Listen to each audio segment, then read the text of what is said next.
So I think when it comes to aliens and shit, and like unidentified flying objects and strange phenomena going on, I can't help but think that it's us in some form or another.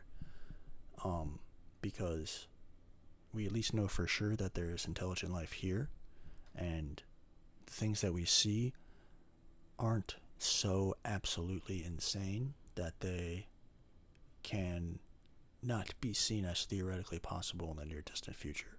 Like they seem like things that make sense to us, and you know, it makes us able to ask the right questions. The fact that we're able to say like, how do these things turn and accelerate and do these things in this way, kind of alludes to the fact that we're just a couple notches of understanding behind it, which means we're on the trail. It seems like with us, strangely, there always seems to be something that arrives in some form or another that gives us just enough to keep us going. Like it puts us in the theoretical realm of the possible. It's almost like there's something dangling something in front of us all the time. And whether it's birds in the air, fish in the water, or unidentified flying objects, there's something that makes us wonder just enough to get us there, you know. And it's not just the fact that we know for sure that there's intelligent life here and we don't know that there's any anywhere else that leads me to believe that. Um, it also is because what do you think? Like human beings have been in the technological game for how long? Not very long, let's say, in the grand scheme, and let's say we're maybe 5 to 10 to 15% into what's even possible, if that high. It might be lower. And this early in the game, we're already dealing with AI and like machines and robots, and we're already making things in our image, you know. And we don't always know exactly why we're doing that, you see. We don't really have to. We don't have to know the full picture of what we're doing. All we have to do is be the continuity. And we don't even know that we're the continuity because when the Europeans started, heading over to the New World, they weren't doing it to put up a space program and get to the moon. Like, they weren't doing it to build aircraft carriers and, that none of that was on their mind. All they needed to know was that they were, at least in some form or another, the continuity. And there's a general feeling that we can have, that we can harbor, that continues to move us in that direction. And right now, the thing, among other things, is AI and the advancement of machine learning. And like I said, it's relatively early in the game. So, given that, if there is some sort of intelligent life that's capable of traversing, you know, the great beyond, it's safe to assume that they also stumbled upon machine learning pretty early on. You know what I mean? Like, it's unlikely that we found this hyper advanced thing so soon as almost to have it like a cheat code. On the line of technological advancement, it seems once you find computing power and the internet, machine learning isn't that far off. It's gonna happen. So I think it's safe to assume whatever advanced aliens there may theoretically be out there know all about AI and machine learning. And that brings me to the next thing, which is the fact that biological organisms are in no way designed or capable of interstellar travel in any meaningful way. The only way we could do it is if we spread, not unlike things here spread or how we've already spread. You know, we did it slowly, and then we slowly sped up with time as tech got better and better. But you know, on Earth we were landlocked for the longest time, and the oceans were viewed as the end of the realm. And essentially, the game rules were set within that territory. But for us, in my opinion, the only way we're expanding is if we do it step by step. And as we make those steps, tech is going to progress naturally as time goes, and we'll discover new things as time goes, but it's going to be incremental and slow as it always is. And it'll be sped up here and there by this or that and through various people, but on the whole, we could definitely colonize, you know, pretty far beyond Earth if we're talking timescales of hundreds of thousands, if not millions of years, for sure. But when it comes to actual space travel, that's the only way, really, that biological entities could do it. It would be as if we made a interplanetary bridge across solar systems with waypoints and way stations and different places we could stop and fill up. And basically there would have to be a completely mapped out road of places we've already been to and built up to continue to spread further and further. There is a hard 0% chance we're building a spaceship made from materials of Earth and using it in one bound to get anywhere. To get anywhere at all. Simply not going to happen. That's not possible for a number of reasons. The first reason is, say you could get up to a decent speed. Say you could get up to half the speed of light, which you could. You know, you could do that with conventional means. It would just take a long time. And in order to get up to that speed, you would have to do it slowly, incrementally.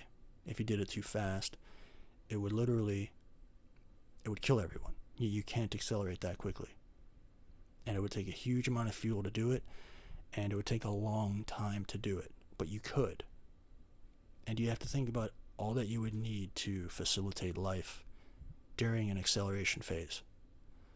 And the engines would have to remain on the entire time without maintenance somehow, or you'd have to have some way of cycling maintenance, having some engines on and some off while you did maintenance on the others. Like, you'd have to have something worked out, but essentially you would need to be burning fuel the entire time and accelerating the entire time. And that's the only way you could get up to speed without killing everybody on board, where you could feel the acceleration, the motion upon you and the craft, but not so much that it literally blows you out the back, you know, or fucking disintegrates you. But again, you have to think about all the other considerations, because you would have to recreate the initial environment in the ship. You would have to basically recreate Earth in there. That's places to live and play, work, to learn, to study. You'd have to have leisure spaces, places for art. You'd have to recreate every conceivable thing, restaurants, places to make food. You need constant oxygen production. And that is a rather large undertaking. You would need a very, very big ship fit for a very, very, we're talking a very long travel. We're talking thousands of years, hundreds of years. Because it would take a very long time for a conventional engine to get up to half the speed of light. But say you did. At the halfway point, you would have to start slowing down at the same rate that you sped up. If you slowed down too fast, you would kill everyone.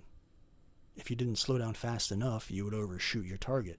So before you even leave, you have to know where you're going. You can't just go out on a joyride or just, go, explore the galaxy. I mean, I guess you could pick a location, a general location, and say, this is your start, this is your halfway, and this is your end. So you have to start decelerating at the halfway point. I mean, think about that. So half of your life, half of your trip is spent accelerating, and half of it is spent slowing down. That's engines with thrust on in reverse. So you could slowly slow down.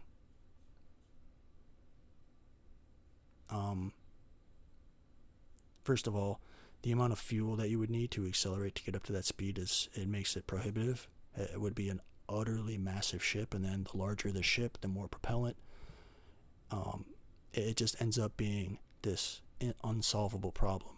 And you also need to sleep every day, and we age, we have waste. There are all these issues with being a biological entity, and the laws of this universe are almost prohibitive as well, and massive long-term interplanetary travel. And you also need multiple generations on the ship who are raised and born and brought up and continue the civilization on a ship for this whole duration, while the whole time you manage to keep this system going. But again, before you even get to that, it's prohibitive by the fact that you need so much fuel to get up to speed, and you need so much to slow down. The whole ship is basically fuel, and the amount of energy it would take, it's just absolutely mind-numbing. And that's just half the speed of light. And another problem is you would have to chart a course and be sure that you're never going to run into anything at all, not even a speck of rock, not even the smallest little bit of gravity from a celestial body can pull you to the left or to the right, because half a degree on one end is hundreds of millions of miles in the long term. So you have to be dead balls accurate where you're going, and you can't hit anything or adjust course once you start accelerating. You have to commit. And that's a problem, because if you run into one little chip of rock, or a little bit of gravity pulls you just a little bit here or there, there's no way to adjust, because you're not using wind flaps, like on a jet here on Earth to turn. Like you would need some sort of, gas to shoot out some kind of nozzle somewhere to turn you or push you in any direction. And you don't really know at a certain speed, at half the speed of light, one little push from the side, it could have absolutely catastrophic consequences. Like it's a nightmare. So an alien race, before it got to Earth, it would have to know that Earth is here, because you have to know the halfway point, and you have to know exactly how much fuel you need before you leave, too. That's if they're biological. And that's not even including the way time works on biological entities, the way it changes, and the perception of time changes at certain speeds. And then on top of that, to get all the way here, just to do what? Like fly around and like, kind of hide and like check us out sometimes. Maybe we record them, on some camera here and there, find them on radar. Like, you have that kind of tech, but you're like hiding. Like, you don't just come and take us the fuck out. Like, what are you doing? Like, you're observing us? Like, I know somebody might hear that and think, well, you're just a human whose brain is so incomprehensible and small that they're just so much smarter and wiser that you just can't understand. Well, not really. There's only certain limitations to logic and reasoning for doing something. Like, you could be a hyper intelligent alien species whose tech is super advanced, but it's only advanced because you've been here longer. Like human intelligence is actually quite vast. There's actually quite a bit to know that we don't know yet, and it's not simply a matter of IQ and processing power. It's like, um, the motivations for doing things are limited. That there's not some alternative set of higher motivations that could exist that we couldn't conceive. You know, like you're underselling yourself and you're overselling this entity and treating it almost like a god sometimes, almost like, I mean, it's such an article of faith to have these kinds of thoughts, like, oh, we're monkeys by comparison. Like, I'm not so sure about that. Like, if you give us enough time, if we're actually alive and stick it out for a long enough time, we will figure out what needs to be figured out. Like, if it's there and it can be figured out, like, we simply don't know yet. And it's a matter of time, not of bandwidth and actual computing power, because, like I said, we are building machines that greatly aid us in these ventures. So, back to what I was saying. If we're already on the course for AI, some other species that's way ahead of us also discovered AI. And if there is any kind of entity here at all capable of interstellar travel, they're not biological, and they could only be mechanical. They could only be machines, because if you think about it, machines don't have the same limitations. They don't need oxygen. They don't need food. They don't have physical bodies that are subject to the laws of biology. And you could literally build a craft that is like an orb or a ball or like a pill shape that is filled with the physical bodies of these machines, and the consciousness of these machines can be put into the ship, like literally put into the computer of the ship and navigate it that way, and be completely part of the ship and one with the ship, to where there's absolutely no fat, there's no space, there's no open space whatsoever. All the machines are packed together, neatly folded, and everything is like hyper dense, so you can accelerate at huge speeds without losing continuity. Because that's one of the biggest problems with quick acceleration, like hyperdrive and shit. Like on these TV shows and movies and stuff, when it shows, the spaceship kind of lightly gliding or sitting still, all of a sudden it takes off like that. That's not possible. You can't have a bunch of people standing in a command room that just takes off like that and accelerates at that speed. You would literally kill everybody instantly on that ship. And it doesn't matter if they're with or part of the ship. There's too much open space. There's too much lack of continuity between the people and the ship, even the engines in the ship. I don't know how they're hooked up, but it needs to be so hooked up that they don't blow right out of their fittings, blow right out of where they're attached. And acceleration like that would do that. It would take wherever the thrust is located, or the forward propulsion is located, blow it right out of where it's being held. And there's just too much open space, and like I said, there's not enough continuity, and all these things are too disconnected to be one thing enough to accelerate that quickly. In order to accelerate quickly, you need to be together enough to not lose continuity while you accelerate. Like a super dense object could accelerate at huge, massive speeds and decelerate super sharply and not lose any of its essence because it is so dense. But the less dense you get and the less connected you are and the less continuity you have, the slower you have to accelerate and the slower you have to decelerate. So, in order to travel in an interstellar way and accelerate quickly and decelerate quickly, you would have to be dealing with an entity that is essentially like a ball, something dense. And you're just not going to get that with biological entities. Like, it's far more continuity to be able to literally put your consciousness into the ship to where you are technically alive and not at the same time, to where you're interacting with your fellow machines, having conversations, but you're all literally in the computer, and your concept of time is completely different. You're in a computer, so you can have it feel like 1 second, but you've actually traveled for a million years. Like, you can change the laws of reality by existing in a computer and being a machine. Like, you literally become like another dimension in a way.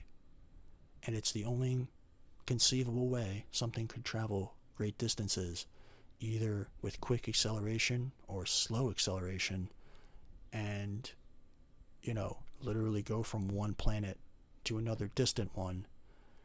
And in this situation, you could do it in an exploratory way, to where you're like going from solar system to solar system, poking around. And in that situation, you might be curious and looking around and kind of seeing what's going on. But in my mind, it can't be a biological situation. It has to be machines, and if it is, that implies certain things about the civilization that from which they came. Well, what does that mean if it's machines? Well, what do we do? That's all you have to do is ask, is what do we do? If we sent out a drone ship, like way out like that, it's almost always exploratory. It's to find out anything, really. It's literally, like the very, very fringes of what we're discovering. And that's probably what we'll do. Over time, we'll more than likely be sending out drones and non-biological entities that are capable of relaying information back somehow, in as many directions as we can, to find out what's happening. But as far as we go, this local area is ours, and we're physically not going beyond it anytime soon, and there isn't anything biological coming in anytime soon. I can promise you that. The universe isn't even old enough. The universe is allegedly only 16 billion years old, which is barely, it's not even enough time for intelligent life to happen once spontaneously. The odds of that happening once are so low, so as to be negligible or even negative almost. It's almost a figure that dissuades you. It's the same thing as, a tornado running over a field of debris of metal and scraps and copper and cotton and wiring and plastic and jet fuel, and somehow turning that into a cohesive Boeing 747 ready to fly, mint condition, without a scratch, all sealed together as if it had never broken up in the first place. Perfect image with intent. A beautiful ship. It's the odds of that happening, which is like, theoretically possible, but basically so impossible that a tornado right now flying over that exact situation probably isn't going to happen. And even the situation of a tornado finding those exact ingredients to turn it into a jet is low in and of itself. Like, there's very rarely, a situation where a tornado passes over a freshly crashed Boeing 747 who's scattered everywhere. And if that did happen, the odds of it reconstituting the Boeing 747 perfectly is obviously very, very low. So, and that's with us. That's with abiogenesis here on Earth once in this 16 billion year old universe, which is extremely young. Extremely young. This is just the beginning, fellas and ladies. So, for us, Elon is kind of right in saying, let's just go to Mars and the moon and stuff. Like, the sooner we start doing that, the better we'll be, to be honest, because that's kind of the future for humanity. It's, populating the area and creating these kind of interstellar highways that are filled with, like I said, waypoints and different stations and different planets that we've built up, and we slowly grow out that way, versus just going out into the unknown with a ship hoping we find something. Like, that doesn't even make sense. Like, why would anybody even do that? Like, and then what happens when you find them? Like, the only one of the only reasons you would even do such a thing is if you were so advanced and you had so much resources, you could just send out ships with your own people in that many different directions. But what do you do when you find them? Like, how long it took to even get there in the first place? Like, what do you do? Do you go down there and start a war? Do you, start to intermingle and become, part of the civilization? Like, what do you do? Like, in order to answer those questions, you just have to ask what we would do and why we do things. Because, like I said, as much as we would like to think aliens have some, series of motivations that would be just far superior to ours, there's only a certain number of motivations anybody can have to do anything. And within those handful of motivations, there's a handful of actions that can be taken that either verify or dissuade us from believing that those motivations are the case. So it's like I said, given all that, at the end of the day, when I see UFOs and strange phenomena, it's us. It's most likely us because we're here. And I haven't really seen anything too crazy. Like, I've seen a lot. I've seen all the footage, and I heard the stories. But it hasn't been too crazy. You know what I'm saying? Like, it hasn't been, like, quite so crazy. That's why nobody, think about it too. There hasn't been anybody who's actually seen so much or recorded so much that has pushed the planet to overwhelmingly all at once be like, yes, for sure, that is aliens. It's always this kind of weird, speculative, mysterious, maybe not type thing. But then when you really look at what's truly actually possible and likely, it's most likely us. Like, it keeps coming back to us because we're so early in our lives, civilizationally right now, and we're already getting into AI. Like, we're a couple hops and skips from having these entities made in our image with complementary processing power that will go quite well with our natural, intuitive, interpretive power.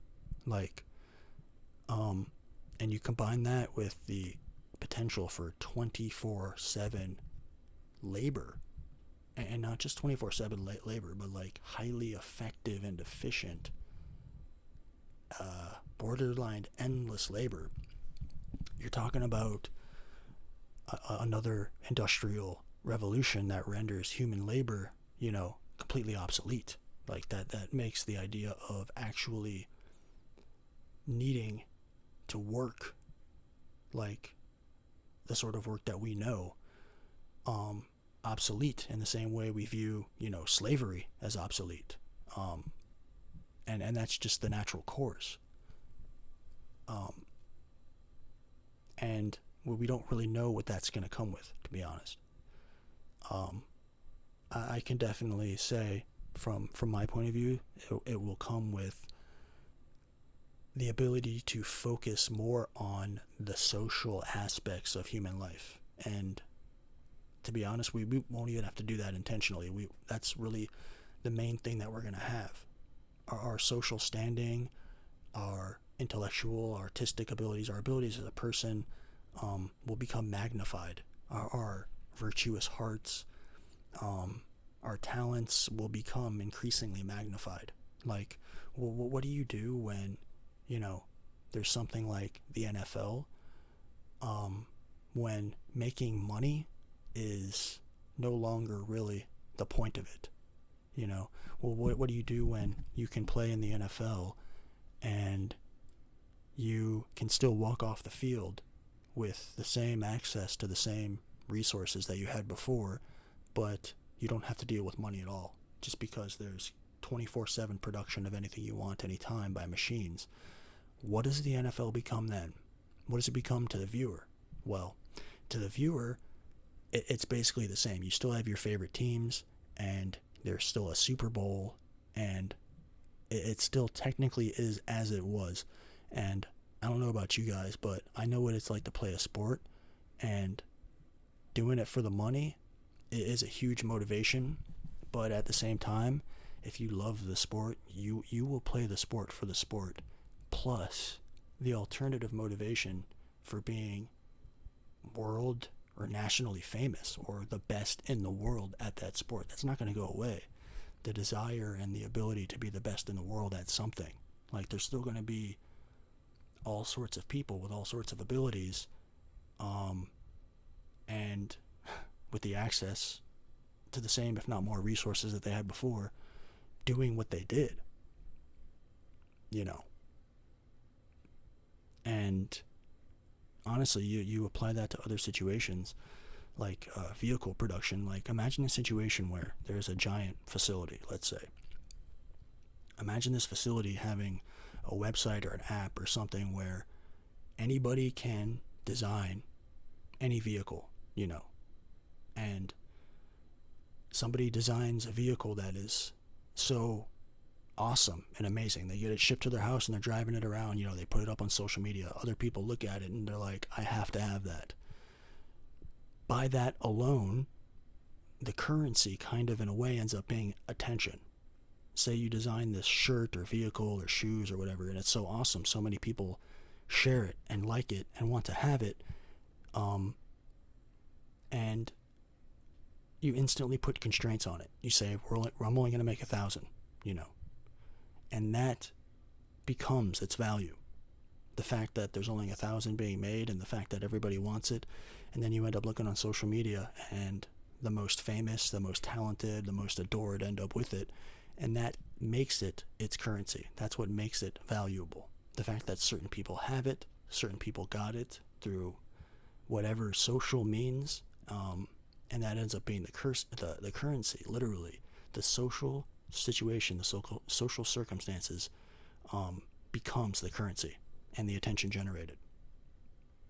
And it puts a whole new dimension on talent where it feels similar to a financial exchange, but it isn't necessary. It's your creative abilities that ends up being the deciding factor.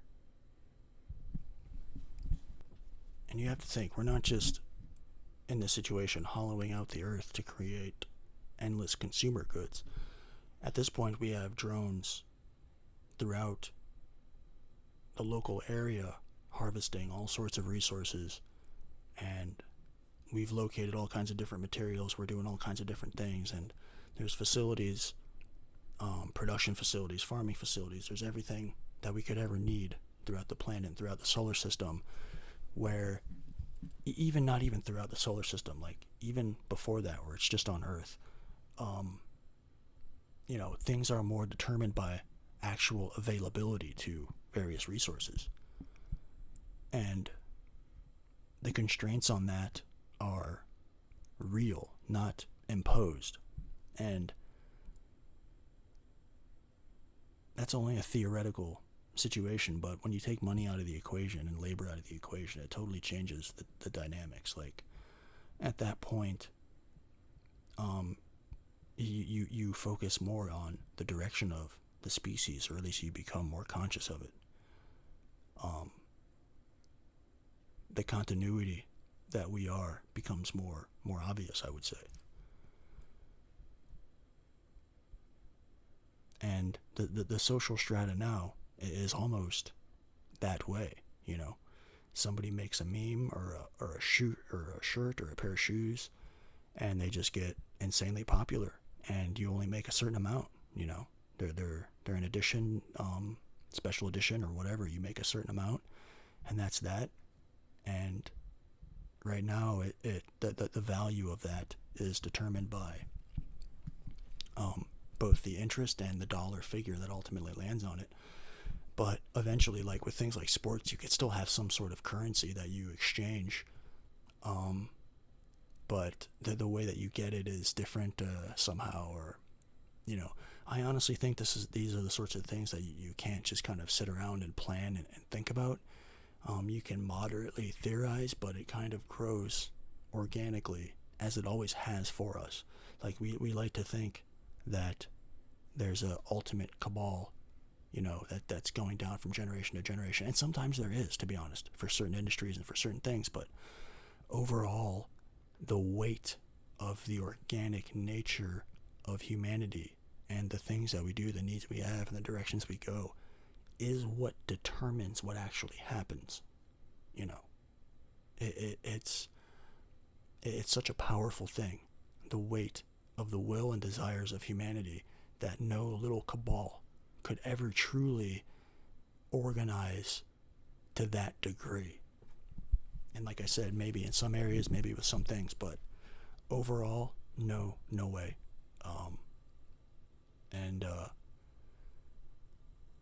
Yeah, that's mostly what I think about intelligent life in general. I tend to think it's us, and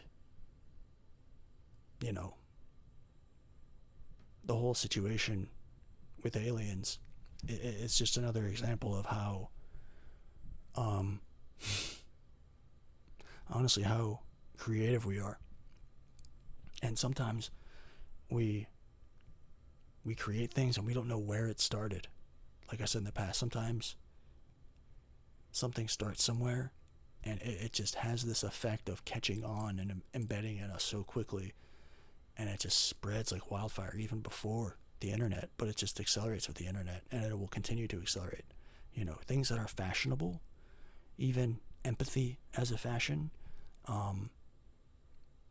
even emotions, psychological ailments, dispositions, careers, philosophies are all fashions, and they come and go. There was a nihilistic fashion for a bit, and you have to consider the state of mind people are in while they're saying what they're saying. For some people it's sincere, and for others they know that they are taking part in a fashion, and that's just what they're doing. It's not a criticism or a positive or a negative, it just is. Some people, that's just how they are. And now there's more of it's more fashionable to be sincere now, and to be less concerned with irony, and to take a thing or two more seriously, which will come and go, like other things. But yeah, that's definitely what I see happening. I see us slowly spreading through the local area, slowly over time, with outposts. I think we should have, imagine this too, imagine a situation where we had a giant facility in low Earth orbit, just outside Earth's atmosphere, to where gravity was so minute it basically didn't exist. And you had maybe some people up there stationed all the time, but you also had a large workforce of drones that could assemble ships and rockets outside of the atmosphere, so you wouldn't have to design them with escaping the atmosphere in mind.